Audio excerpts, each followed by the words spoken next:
Magandang araw mga kabs. So ngayon magluluto tayo ngayon ng burong kanin. So ito yung samji ng Kapampangan. No? So meron tayong mustasa ito. So itong hawak ko, buro po ito. Nabibili po ito sa palengke. So pagka bumili kayo nito, dapat medyo maasim. So amuin po siya. So dapat legit 100% maasim. So tara.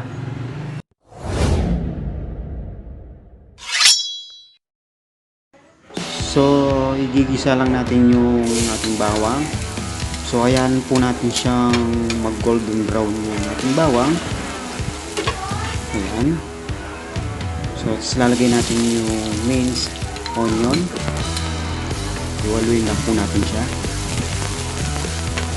Tapos, isusunod natin yung ating kamatis. Ayan. So, ayan, mix lang po siya. Susunod natin yung ating ginger o yung luya. Ayan. Mas maganda, mas masarap, marami pong luyang ilalagay nyo rito para matanggal po yung lansa nung buro na ginawa natin o yung igigisa natin ngayon. So, isusunod na natin yung ano niyan, yung ating buro o yung fermented rice. Yan. So yan. So 4 na piraso yan, nabili lang po sa palengke yan mga kabs. Napakasarap po yan, grabe. Subukan nyo po yan. Yung iba kasi hindi kumakain, akala mo kung ang dating kasi iba yung tsura eh. Pero masarap po siya.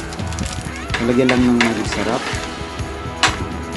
So yan, luto na. So tara mga kabs, kain na tayo. So ito mga kabs, luto na yung ating burong kanin. So kain tayo mga kabs. So ito yung mustasa natin, ano. Ito. So ganito lang siya. So lalagyan mo lang ng buro. At ipo-fold mo lang siyang ganyan. Yan. Kaya tinawag siyang samji ng Kapampangan. Yan.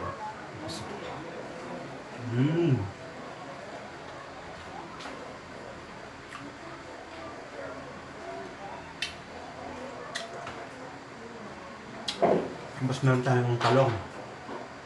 Yan.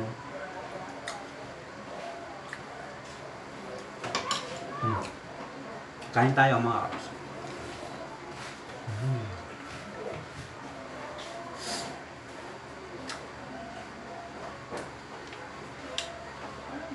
Gusto ko dito yung ulo lang eh. Ito. Ulo ng tilapia.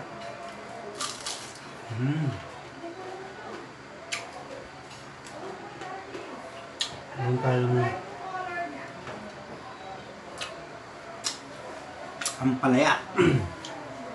So try natin itong ampalaya niya.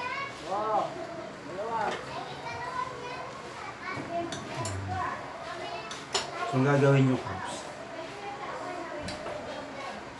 lalagyan nyo lang sa gitna.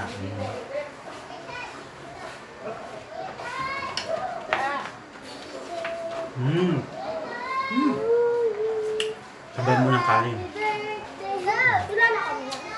Medyo maingay sa kabila eh. Mga bata naglalaro.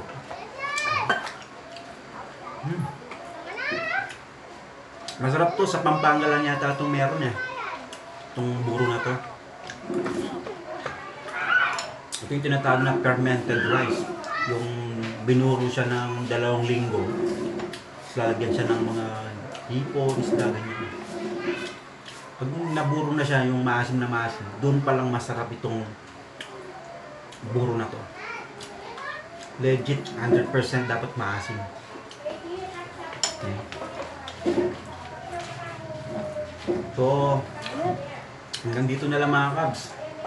So, kung hindi ka pa nakapag-subscribe, subscribe mo na yan. Maraming salamat. Bye-bye.